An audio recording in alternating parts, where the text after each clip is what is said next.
Good morning বন্ধুরা, তোমরা সবাই কেমন আছো? আশা করি সবাই ভালো আছো। তো বন্ধুরা, আজকে আমি সকাল সকাল মাছ বাজারে চলে গেছি মাছ আনতে। তো এখানে পাবদা মাছ, অনেক রকমের মাছ ছিল। পাবদা মাছ, বোয়াল মাছ, আর মাছ, দেশি চিংড়ি ছিল, অনেক রকমের মাছ ছিল। তো আমি এখানে বোয়াল মাছের মাথাটা নিয়ে নিয়েছি কাল তরকারি খাওয়ার জন্য। লাউ দিয়ে কাল তরকারি খাবো বোয়াল মাছের মাথা। তো ওখানে আমি মাছ কিনে এখানে সবজি বাজারে চলে আসলাম। এখানে আমি কিছুটা সবজি নিয়ে নিলাম। এখানে সুন্দর তাজা তাজা সবজি ছিল। তা আমি এখান থেকে লাউ নিয়ে নিয়েছি একটা, আর কিছু সবজি নিয়ে নিয়েছি। এখানে অনেক সুন্দর সুন্দর সবজি ছিল, সব রকমের সবজি এখানে পাওয়া যায়। এখান থেকে আমি যা যা আমার সবজি নেওয়ার আমি সব নিয়ে নিলাম সবজি। সবজিগুলো খুব সুন্দর ছিল। তা বন্ধুরা, আমি এখানে বাড়িতে চলে এসেছি। এই যে এই লাউটা নিয়ে এসেছি বাজার থেকে কাল তরকারি খাওয়ার জন্য। আর এখানে আমি বোয়াল মাছের মাথাটা ভালোভাবে ঘষে ধুয়ে নিয়েছি, ভালো করে পরিষ্কার করে ধুয়ে নিয়েছি মাথাটা। আর এবার আমি এর মধ্যে লবণ দিয়ে দেব, লবণ মাখিয়ে রেখে দেব আমি কিছুক্ষণ। তারপরে এটাকে আবার ভালো করে ধুতে হবে লবণ মাখিয়ে। আর এখানে আমি সবজিগুলো কেটে নিয়েছি। লাউ আর আলু আমি এইভাবে কেটে নিয়েছি, এভাবে লাউ আর আলু কেটে নিয়েছি। তো এবার আমি রান্নাটা বসিয়ে দেব। আজকে আমি রান্না করব বোয়াল মাছের মাথা দিয়ে লাউ দিয়ে কাল তরকারি। দেখে না আমার তেলটা গরম হয়ে গেছে। তা আমি ওর মধ্যে পেঁয়াজ কুচো আর একটা তেজপাতা দিয়ে দিলাম, দিয়ে পেঁয়াজটা ভাজা ভাজা করে নিলাম। এবার ওর মধ্যে 1 চামচ আদা রসুন বাটা দিয়ে একটু নাড়াচাড়া করে নিলাম তেলের মধ্যে। তারপরে 1 চামচ হলুদ গুঁড়ো, 1 চামচ শুকনো লঙ্কার গুঁড়ো আর 1 চামচ ধনের গুঁড়ো দিয়ে জল দিয়ে ভালোভাবে এবার আমি মশলাটা কষিয়ে নেব। তো বন্ধুরা, এখানে আমার মশলাটা কষানো হয়ে গেছে, পুরো তেলের ওপরে চলে এসছে মশলাটা। তো ওর মধ্যে আমি মাছের মাথাটা ভালো করে ধুয়ে রেখেছিলাম, তো আমি দিয়ে দিলাম মাছের মাথাটা দিয়ে। এবার ভালোভাবে আমি কষিয়ে নেব মাছের মাথাটা মশলার মধ্যে।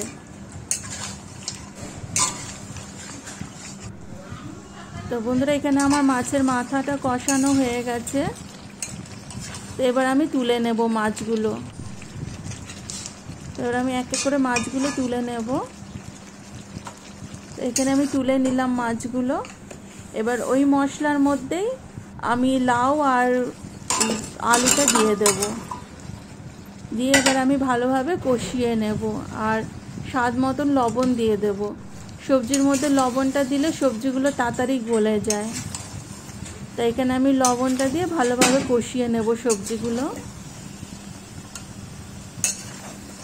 তো বন্ধুরা, এখানে এবার আমি ঢাকা দিয়ে দেব সবজিগুলো। এবার ঢাকনাটা খুলে দেখলাম আর একটু সবজিগুলো গলবে, কিছুটা গলেছে সবজিগুলো। আর একটু গালিয়ে নেব, লাউগুলো ভালোভাবে কষিয়ে নিতে হবে। তো বন্ধুরা, এখানে আমার সবজিগুলো কষানো হয়ে গেছে, লাউ আর আলু সুন্দর গলে গেছে। তো এবার আমি স্বাদ মতন গরম জল দিয়ে দেব। জলটা গরম করে রেখেছিলাম, ওই জলটাই দিয়ে দিলাম। এই কাল তরকারিতে পাতলা ঝোল হয়, আর এই ঝোলটা যত জাল দেওয়া হবে, ফুটবে যত, তত টেস্ট হবে খেতে। তো বন্ধুরা, এখানে আমার ঝোলটা ফুটে গেছে ভালো মতন, আর লাউ আর আলুটাও সুন্দর গলে গেছে।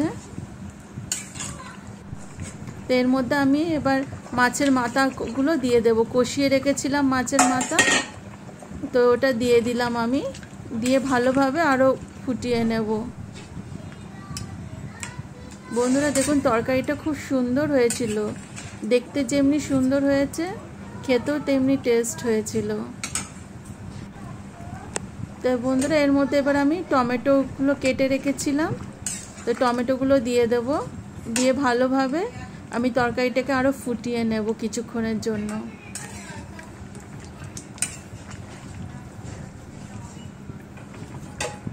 তো বন্ধুরা, এখানে আমার তরকারিটা ফুটে গেছে ভালোভাবে।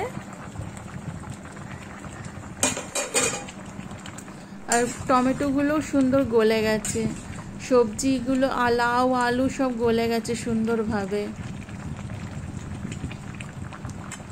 তো এবার আমি এর মধ্যে ভাজা মশলা দিয়ে দেব। ভেজে রাখা জিরের গুঁড়ো 1 চামচ দিয়ে দিলাম আমি এর মধ্যে, দিয়ে আরেকটু ফুটিয়ে নেব। আর এবার কেটে রাখা ধনেপাতা দিয়ে দেব, ওপর দিয়ে কেটে রাখা ধনেপাতা দিয়ে দিলাম, দিয়ে আরেকটু ফুটিয়ে নেব। বন্ধুরা, এটা দারুণ একটা টেস্টি রেসিপি, তোমরা একবার বাড়িতে এইভাবে বানিয়ে খেয়ে দেখবে, তোমাদের সবার খুব ভালো লাগবে। আর গরমকালের জন্য এটা তো খুবই উপকার, লাউয়ের তরকারি আর পাতলা ঝোল।